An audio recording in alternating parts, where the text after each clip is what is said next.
오늘 봉독한 요한복음 15장 1절부터 11절 본문을 근거로 교제와 사귐이라는 제목으로 주의 말씀을 전하겠습니다. 요한복음 14장부터 16장은 예수님께서 마지막 떠나시기 전에 하신 말씀입니다. 그 중에 오늘 15장 본문은 우리가 너무나 잘 알고 있는 포도나무 비유입니다. 예수님은 참 포도나무, 그리고 하나님은 농부라고 하면서 오늘 이 비유가 시작되었습니다. 1절부터 2절에 보시면 내가 참 포도나무여 내 아버지는 그 농부라.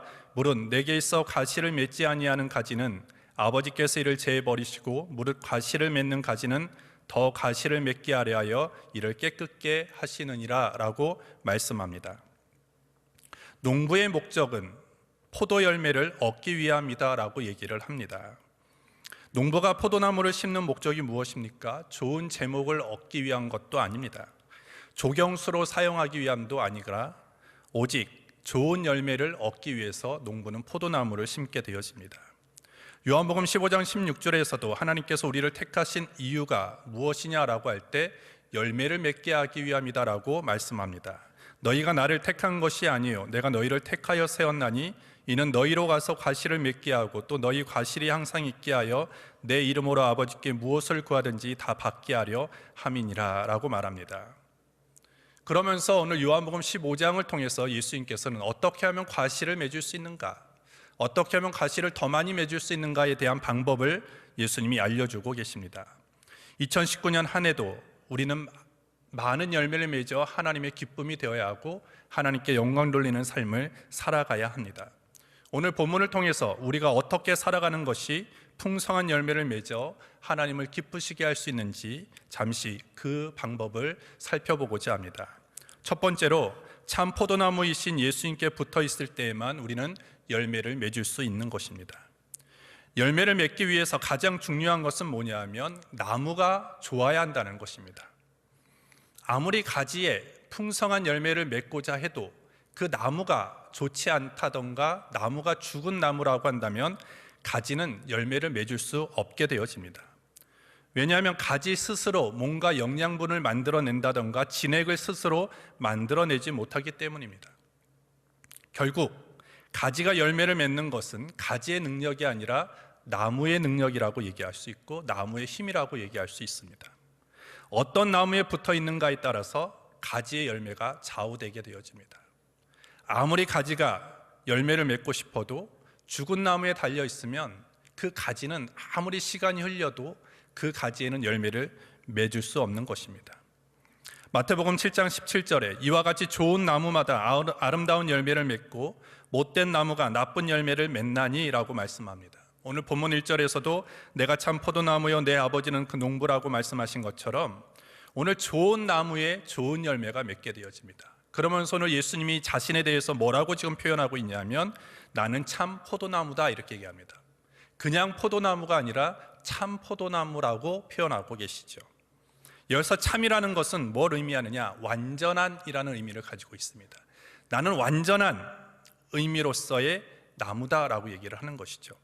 그렇기 때문에 내가 완전한 나무이기 때문에 나에게 붙어있는 가지는 당연히 어떤 가지라도 좋은 열매를 맺게 되어진다라고 예수님이 말씀하고 있는 것입니다. 그러면서 5절에 나를 떠나서는 너희가 아무것도 할 수 없다라고 말씀합니다. 따라서 오늘 우리가 예수 안에 있는 산 가지가 되어진다면 우리는 자연스럽게 열매를 맺어갈 수 있는 것입니다. 열매 맺는 비결이 무엇입니까? 아주 간단하죠. 예수님이 우리에게 가르쳐 주신 방법은 예수 안에 거하라는 것입니다. 포도나무 대신 예수님께 붙어 있으라는 것이죠. 그것은 가지 모양이 잘났든 못생겼든 가지가 짧든 길든 그것과는 아무런 상관이 없다라는 것입니다. 그 가지가 짧든 길든 못생겼든 잘생겼든 그 나무에만 붙어 있으면 열매를 맺게 된다는 것이죠. 따라서 2019년 한 해 저와 여러분들이 이 한 해를 걸어가면서 열매를 맺고 풍성한 그런 결실을 맺기 위해서는 어떤 내 원래 성격, 어떤 능력, 이런 스펙 이런 것이 중요한 것이 아니라 내가 얼마나 예수님께 더 단단히, 더 깊이 예수님께 붙어 있는가 거기에 달려 있다는 것을 우리에게 가르쳐주고 있는 것입니다. 가지가 나무에 붙어 있으므로 뿌리로부터 영양을 공급받을 수 있고 거기서부터 풍성한 그런 수분도 공급받을 수 있기에 열매를 맺어가는 것처럼 오늘 우리도 참된 포도나무 대신 예수님께 붙어 있을 때 우리는 예수님으로부터 오는 좋은 것들을 받아 우리는 성장하게 되어지고 자라게 되어지고 결국은 열매 맺게 되어진다는 것입니다. 오늘 요한복음 15장에 보시면 너희는 내 안에 거하라 라고 말씀하시면서 거하다 라는 단어가 계속적으로 반복되고 있습니다. 이와 같은 것은 너희가 열매를 맺기 위해서는 어떤 단회적으로 일시적으로 나에게 붙어 있는 것으로는 안 된다라는 것이죠. 지속적이고 반복적으로 계속적으로 나에게 붙어 있을 때에만 좋은 열매를 맺을 수 있음을 가르쳐 주고 있는 것입니다. 따라서 우리는 귀찮기 때문에 불편하기 때문에 우리가 조금이라도 그 나무로부터 떨어지는 순간 우리는 곧 말라지게 되어지는 것입니다. 따라서 오늘 우리의 신앙생활이 어떻게 해야지만 건강한 신앙생활, 열매 맺는 신앙이 되어지느냐, 그것은 내가 뭔가 스스로 열매를 맺기 위해서 뭔가 내 스스로 뭔가를 해내기 위해서 몸부림칠 필요가 없다라는 것입니다. 내가 하나님이 기뻐하시는 열매를 맺기 위해서 가장 중요한 것은 내 스스로가 뭔가를 하려고 발버둥치고 몸부림치기 이전에 우리는 예수님께 붙어 있으면 되는 겁니다. 예수님을 떠나지 않으면 우리는 열매 맺게 되어지는 것입니다. 따라서 우리가 노력해야 될 것은 내가 스스로 열매를 맺기 위해서 노력하는 것이 아니라 어떻게 하면 내가 예수님께 꼭 붙어 있을 수 있을까? 거기에 대해서 우리는 집중하고 우리는 거기에 대해서 더 많이, 더 오래, 더 단단하게, 더 견고하게 예수님께 붙어 있기 위해서 우리는 힘쓰는 2019년 한 해가 되어질 때 우리의 삶에 하나님이 허락하시는 풍성한 열매가 맺혀지게 될 줄 믿습니다. 두 번째로 열매를 맺지 못하는 가지는 결국 웃음거리가 된다는 것입니다. 가지가 가지고 있는 궁극적인 목적이 뭡니까? 열매를 맺는 것이라고 오늘 말씀합니다. 열매를 맺는 가지는 가지로서 가치가 있지만 열매가 맺혀지지 않는 가지는 결국은 그 가치를 잃어버렸기 때문에 쓸모가 없게 되어지는 것이죠. 오늘 예수님이 오늘 15장 본문에서도 포도나무 가지를 두 종류로 나누십니다. 2절에 보시면 무릇 내게 있어 과실을 맺지 아니하는 가지는 아버지께서를 제해버리시고 무릇 과실을 맺는 가지는 더 과실을 맺게 하려여 이를 깨끗게 하시느니라. 붙어있는 가지에도 두 가지로 나타난다는 거예요. 과실이 있는 가지와 과실이 없는 그런 가지로 나눌 수 있다라고 얘기를 하죠. 그와 같은 비유는 예수님이 오늘 본문에서만 말씀하신 것이 아니라 복음서를 통해서 많은 곳에서 이와 같은 비유를 하고 계십니다. 알곡과 쭉정이의 비유를 통해서, 그리고 가라지 비유를 통해서 항상 두 부류로 나누지요. 오늘 참 포도나무에 붙어있는 가지이기는 하지만 실제로 열매가 없는 경우도 있다라는 것을 말해주고 있습니다. 여러분들, 우리가 길을 가다가 어떤 공원에 가다 보면 나무들을 볼 때 다른 가지에는 잎이 풍성하고 열매도 맺혀 있지만 똑같은 나무에 붙어 있음에도 불구하고 어떤 가지에는 잎이 시들시들한 경우도 있고 열매가 없는 그런 가지도 있습니다. 그와 같은 가지는 왜 그러느냐? 가지가 죽었다라는 것입니다. 나무에는 붙어 있지만 죽은 가지라는 것입니다. 정말 생명이 있다라는 것은 변화가 있을 수밖에 없어요. 큰 변화든 작은 변화든 항상 생명이 있는 곳에는 변화가 있을 수밖에 없는데 오늘 그 나무에 붙어있는 가지가 어떤 변화도 일어나지 않는다, 해가 바뀌고 계절이 바뀜에도 불구하고 여전히 그 모습 그대로 있다라고 한다면 그 가지는 지금 살아있다라고, 생명이 있는 가지라고 얘기할 수 없다라는 것입니다. 결국 죽은 가지라는 것이죠. 오늘 가지가 포도나무에 붙어 있을 때 그냥 붙어 있는 것처럼, 그리고 살아있는 것처럼 보이지만 결과적으로 죽어 있는 가지들도 있다라는 것이죠. 오늘 우리가 예수님께 붙어 있어야 됩니다. 예수님께 붙어 있는 것에서부터 열매는 맺혀지기 시작하지만 예수님께 붙어 있다라고 말은 하지만 결과적으로 우리의 삶에 어떤 변화도 일어나지 않는다면 그 신앙은 결국 죽은 신앙이라고 오늘 얘기하는 것입니다. 오늘 예수님이 누구를 지금 빗대어서 이런 말씀을 하시느냐? 항상 예수님의 반대편에 서 있던 바리새인들, 종교 지도자들, 이런 사람들은 어떤 말씀에도 탁월하고 하나님에 대해서도 잘 알고 율법을 또 잘 지킨다라고 자랑했던 그런 사람이지만 오늘 예수님이 그들을 봤을 때 어떤 그들에게는 생명이 없다라는 것입니다. 겉으로 봐서는 경건의 모양은 있어요. 하지만 그들에게는 뭐가 없었냐? 경건의 능력이 없었다라는 것입니다. 그러면서 그들은 겉으로 봐서는 뭔가 건강한 가지인 것처럼, 생명력 있는 가지인 것처럼 사람들은 보여질 수 있지만 실제로 그들에게는 열매가 맺어지지 않기 때문에 그들은 결국 죽은 가지에 불과하다라고 말씀을 합니다. 따라서 오늘 우리가 열매를 맺기 위해서는 과감하게 이러한 모습들이 다 쳐져야 된다는 것이죠. 예수님께 붙어 있어야 됩니다. 하지만 우리가 예수님께 그냥 붙어 있는 것으로만 끝나는 것이 아니라 내가 예수님께 나아가는 데 있어서 예수님께 더 견고하게, 그리고 더 강하게, 더 깊이 붙어 있기 위해서 방해하는 여러 가지 나의 잘못된 성격이라든지 습관이라든지 사고방식이라든지 지나치게 빠져있는 여러 가지 그런 오락거리라든지 형식주의라든지 이런 것들을 단호하게 제거하지 않으면 우리는 얼마 가지 않아 어떠한 변화도 어떤 생명력도 나타낼 수 없는 결과적으로 죽은 가지에 불과할 수밖에 없다는 것입니다. 결국 그 가지가 죽었다라고 판단되었을 때 농부는 어떻게 합니까? 그대로 두지 않습니다. 오늘 6절에도 보면 사람이 내 안에 거하지 아니하면 가지처럼 밖에 버려져 마르나니 사람들이 그것을 모아다가 불에 던져 사르느니라, 이렇게 말씀합니다. 죽은 가지는 어떻게 되어집니까? 열매를 맺지 못하는 가지는 결국 죽은 것이고 그 죽은 가지는 다 잘라서 어떤 용도로 사용하는 것입니까? 땔감으로 사용하는 거예요. 뭔가 겉으로 봐서는 번듯합니다. 뭔가 진짜 열매를 맺을 것처럼 그렇게 보이지만 결과적으로 그 열매 없는 그런 가지는 그 나무로부터 떨어져 나가서 세상 사람들이 땔감처럼 사용할 수밖에 없는 그런 하찮은 존재가 되어진다는 것입니다. 따라서 우리는 예수님께 붙어 있지 않으면 우리는 세상에서 조롱받을 수밖에 없고, 또한 예수님께 붙어 있다라고 말만 해서도 안 된다는 것입니다. 분명히 내 삶에 예수님께 붙어 있다라고 한다면 분명한 열매가 있어야 돼요. 그리고 생명을 나타낼 수 있어야 된다는 것입니다.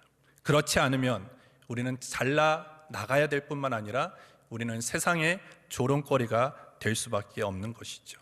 그것이 결국 생명 없는 인생의 불행이다라는 것입니다. 따라서 오늘 우리는 어떻게 됩니까? 내가 예수님께 나아가는 데 있어서, 예수님께 붙들려 살아가는 데 있어서 방해하는 것들을 여러분들이 단호하게 끊어야 됩니다. 잘못된 습관들로부터 그 습관을 끊어야 됩니다. 잘못된 성격을 버려야 됩니다. 고집, 아집 이런 것들을 버려야 됩니다.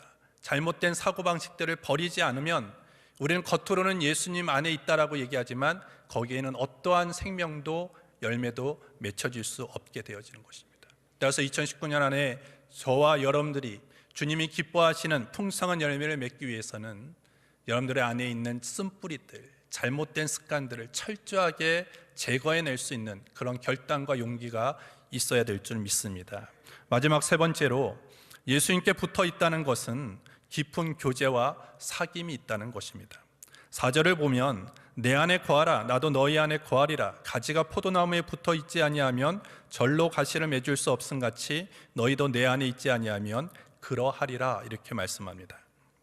하나님이 기뻐하시는 열매를 낼 수 있는 유일한 방법은 처음에 말씀드렸듯이 예수님 안에 거하는 것이고 예수님께 붙어 있는 것입니다.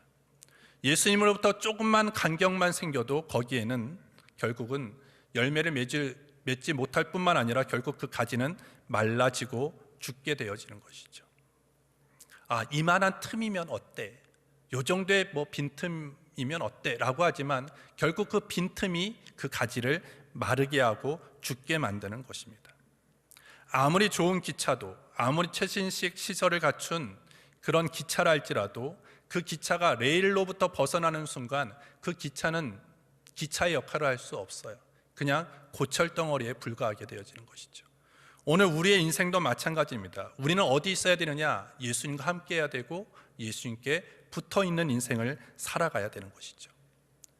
늘 기차가 레일 위에 있어야 되는 것처럼 오늘 우리도 예수님과 늘 동행하는 삶, 예수님 안에 거하는 삶이 돼야 되는데 결국 신앙생활에 있어서 가장 중요한 것은 뭐냐면 예수님과의 관계라는 것입니다. 예수님과의 사귐이 중요하다라는 것이죠. 내가 착한 일 몇 개 했다, 이런 것들이 중요한 것이 아니라 내가 매일매일 삶 속에서 예수님과 얼마나 더 깊이 그리고 더 간절한 마음으로 예수님과의 관계를 이루어 가느냐, 그것이 중요하다라고 오늘 성경이 말씀하고 있는 것입니다. 따라서 우리는 그런 깊은 사귐과 교제를 하기 위해서 우리는 어떠한 모습이 필요하느냐? 규칙적인 말씀 생활이 필요합니다. 그리고 규칙적인 기도의 생활이 필요합니다. 그리고 그 말씀에 순종하고 또한 예수 그리스도의 성품을 닮아가기에 더 힘쓸 때 우리의 안에는 풍성한 열매가 맺어지게 되어지는 것이죠. 오늘 7절에 보시면 너희가 내 안에 거하고 내 말이 너희 안에 거하면 무엇이든지 원하는 대로 구하라 그리하면 이루리라, 이렇게 말씀을 합니다. 주님과 깊은 교제를 갖기를 원한다면 우리는 먼저 말씀으로 가까이 가야 돼요. 말씀 앞으로 나아가야 되고 말씀 안에 거해야 됩니다. 오늘 즉 말씀이 예수님이시죠. 말씀이 육신으로 오신 분이 예수님이십니다. 너희가 내 안에 거하라 라고 한다면 우리는 늘 말씀과 교제하고 교통하는 그런 청년들이 되어져야 될 줄 믿습니다. 또한 그 말씀 앞에 가까이 간다는 것은 그냥 지식적으로만 말씀을 읽는다는 것이 아니라 말씀에 순종한다는 것이죠. 어떤 사람이 어머니를 사랑한다고 하면서 어머니의 말씀을 듣지 않는다면 어머니가 뭐라고 보통 얘기하겠습니까? 너 나 사랑하면 내 말을 잘 들어야 되지 않겠느냐라고 보통 말씀하시는 것처럼 오늘 우리가 정말로 주님을 사랑하고 주님 안에 거하기를 원한다면 우리는 하나님의 말씀을 알아야 되고 하나님의 말씀에 순종해야 된다는 것입니다. 우리가 사랑하는 사람 앞에 우리는 잘 보이려고 하죠. 어떻게 하면 저 사람 마음을 기쁘게 할 수 있을까? 라고 하면서 연구를 하죠. 오늘 우리도 하나님의 기쁨이 되어지는 열매를 맺고 하나님의 기쁨이 되는 이 한 해를 살아가기 위해서는 하나님의 뜻과 하나님의 마음이 어떠한지를 우리는 늘 살펴야 되는데 그 하나님의 뜻과 생각과 하나님의 계획과 마음이 어디에 다 담겨져 있느냐?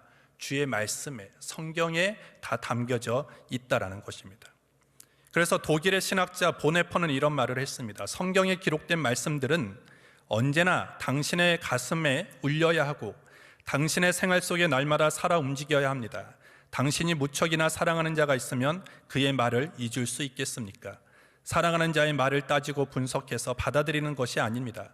마찬가지로 당신도 주님을 사랑한다면 그의 말씀을 마음에 담고 살아야 합니다. 이렇게 보네퍼는 얘기했습니다.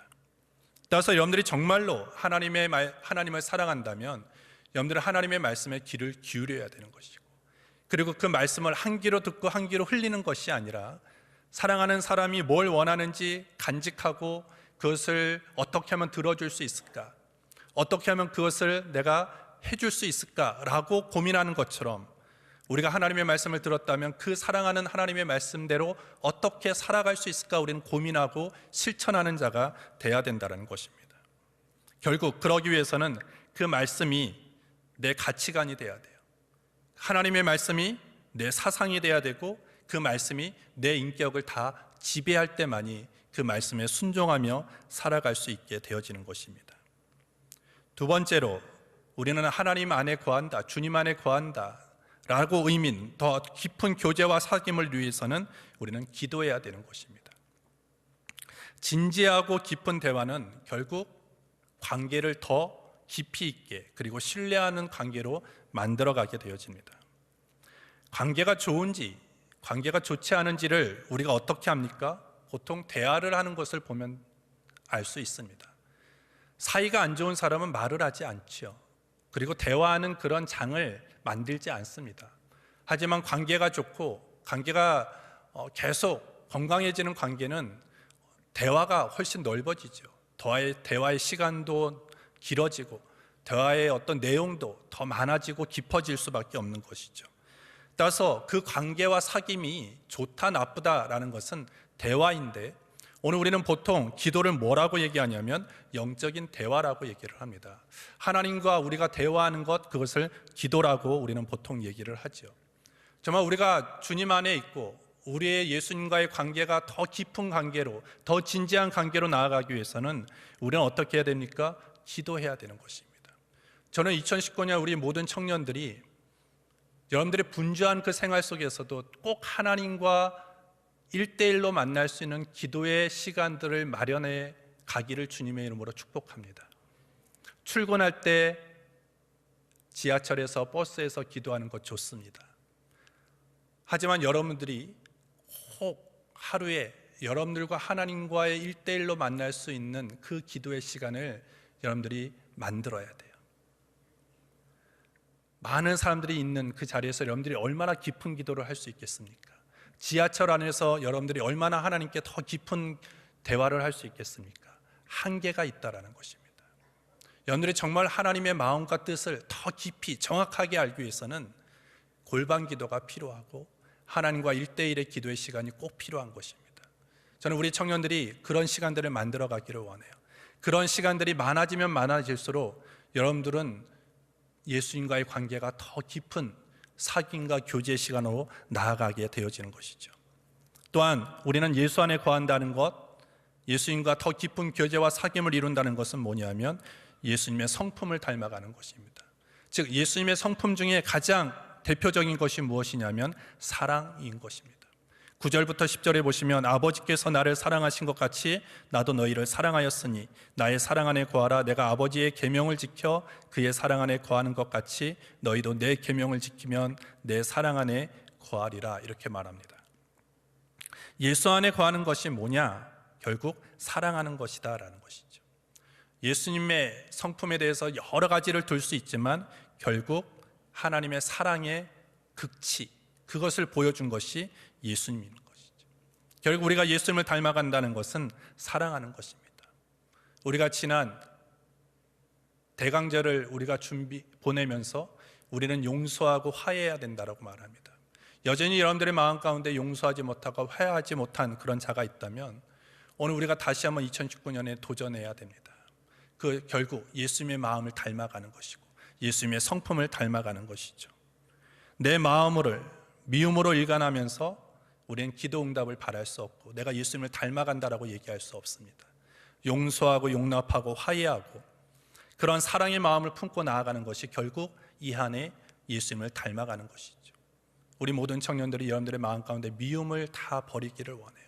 원망과 미움 이런 것들을 다 버리고 용서하고 화해할 수 있는 우리 청년들과 성도들로 이 한 해를 살아가게 되기를 예수님으로 축복합니다. 예수님과 사귐이 있다, 예수 안에 거한다는 것은 즉 생각이나 말 그리고 행위 등이 닮아간다는 것입니다. 예수님과 진지하고 친밀한 사귐이 있는 사람은 누구나도 변화가 있어야 되는 것입니다. 내가 신앙생활을 10년 했고 20년 한 것이 중요한 것이 아니에요. 내가 예수님을 믿으면서 내 생각이 변화돼야 돼요.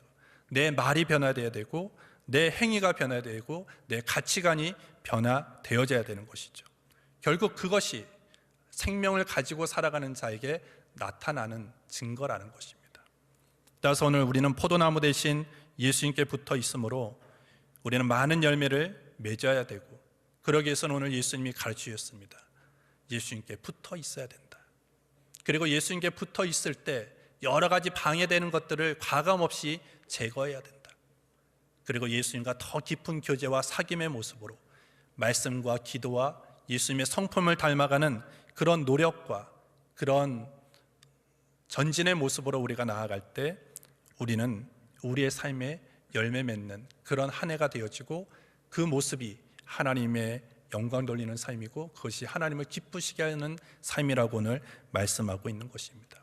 그러한 삶을 살아가는 것이 결국 하나님만이 기뻐하는 것이 아니라 11절에 보시면 내가 이것을 너희에게 이름은 내 기쁨이 너희 안에 있어 너희 기쁨을 충만하게 하려 함이니라 라고 말합니다. 우리가 이렇게 사는 것이 결국은 하나님께 1차적으로 영광 돌리고 하나님을 기쁘시게 하는 삶이지만 결국 그 기쁨이 우리에게도 임한다라는 것입니다. 그러함으로써 이 한 주간 그리고 2019년 한 해를 승리하는 저와 여러분들이 되기를 주님의 이름으로 축복합니다.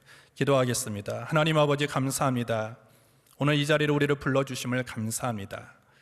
오늘 2019년을 시작함에 우리가 포도나무 대신 예수님께 꼭 붙어있는 삶으로 살아갈 수 있도록 인도하여 주시옵소서. 예수님께 붙어있는 것, 그것을 방해하는 여러 가지 잘못된 습관들, 성격들 이런 것들을 과감없이 버리게 하여 주시고 우리가 늘 말씀과 그리고 기도와 예수님의 성품을 온전하게 닮아가고자 나아갈 때 오늘 이 한 해 주님께서 원하시고 기뻐하시는 풍성한 열매를 맺어 하나님께 영광 돌리는 이 한 해가 되어줄 수 있도록 은혜를 더하여 주시옵소서. 예수님의 이름으로 기도합니다. 아멘.